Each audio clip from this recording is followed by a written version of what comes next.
I think we're all aware at this point in time of the many detrimental side effects of gluten in your diet, but apparently bread and pasta, two of the biggest culprits, okay, may be to blame for your depression and fatigue. Wait a minute, it's even worse than that? Okay, I just thought it would make your joints hurt and cause a little bit of inflammation. Here I was thinking it was an exclusively physical reaction, but apparently not, and it can even cause schizophrenia? Yo man, you sit down with a loaf of Wonder Bread and you could be walking away a crazy son bitch. Okay, so a growing body of research suggests that eating bread, pasta, and other grain products may trigger or worsen a wide range of psychological symptoms, including depression, anxiety, and even schizophrenia.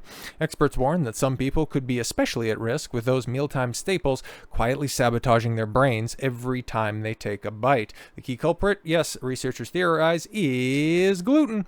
A naturally occurring protein found in wheat, barley, and rye acts as a binder that gives baked goods and other foods their structure and chew. For most, it's harmless, but in others, gluten sensitivity can trigger a range of unpleasant symptoms, including bloating, diarrhea, constipation, fatigue, headaches, and joint pain, according to the Cleveland Clinic. In some serious cases, it can develop into celiac disease, an autoimmune disorder in which the body mistakes gluten for a harmful invader, like a virus. The resulting immune response triggers inflammation and damage in the small intestines, but the effects may go far beyond digestion.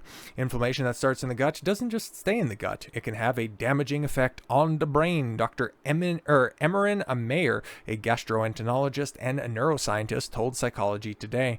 When immune cells are activated, the vagus nerve system sends a signal to the brain that can trigger fatigue and depression-like behavior. Okay, so in children, that can look like irritability or symptoms of ADHD. In adults, it can show up as brain fog, mood disorders, or more serious psychiatric conditions. Take depression, for example. Seriously, take it, I don't want it. While 8% of the general population is diagnosed with a major depressive disorder at some point in their lives, studies suggest that people with celiac disease are hit much harder, with some research putting the rate as high as 30%. Celiac disease has also been linked to a greater risk of anxiety, panic disorder, and even schizophrenia. In fact, one study found that people with celiac are 3 times more likely to develop schizophrenia than those without the condition. Beyond inflammation, research suggests that damage to the gut lining caused by gluten sensitivity may also contribute to these mental health issues. That damage can interfere with the absorption of nutrients essential for the brain function, including B vitamins, iron, vitamin D, magnesium, and zinc. Interesting. Deficiencies in any of these can lead to a variety of psychological symptoms. Scientists have also found that people with schizophrenia often test positive for higher levels of antibodies linked to gluten sensitivity. Well, that's interesting.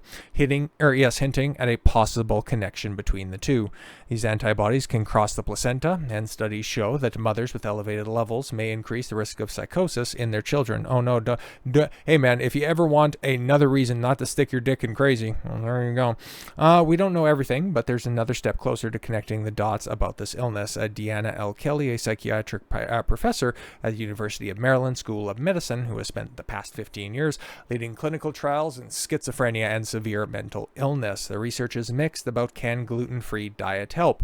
Some studies have found that gluten-free diets can ease anxiety, depression, and neurological complications in people with celiac or gluten sensitivity. But then also for general people, because a lot of the stuff that has gluten in it, generally speaking, probably also has other terrible additives to it, because not everybody is baking their own bread and making sure that there's not a lot of binders and shelf-stable chemicals in it. So yeah, in one trial, participants with celiac reported lower anxiety levels following the gluten-free diet for a year. Others showed no significant improvement, and in some cases, anxiety levels remained elevated even after cutting gluten. Some experts think part of the problem may come from the psychological stress of managing a chronic health condition. Being on a gluten-free diet can also lead to some of these psychiatric or mental health issues because you have to be somewhat hypervigilant. Deborah Silberg, a gastroenterologist and chief science officer at Beyond Celiac, told Discover magazine. And they also fear going out and becoming exposed to gluten. Yeah, because it can have a very detrimental effect to you. Across the country, 1 in every 133 people, roughly 1% of the U.S. population, is estimated to have celiac disease, according to Beyond Celiac, and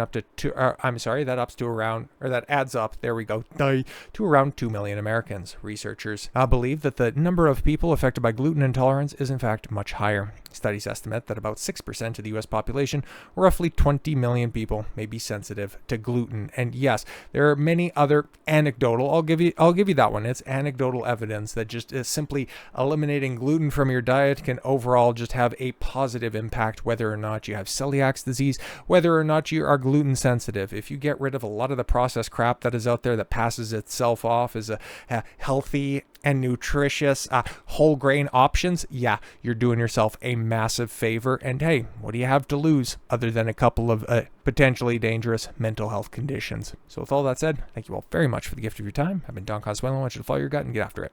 Take care, everyone.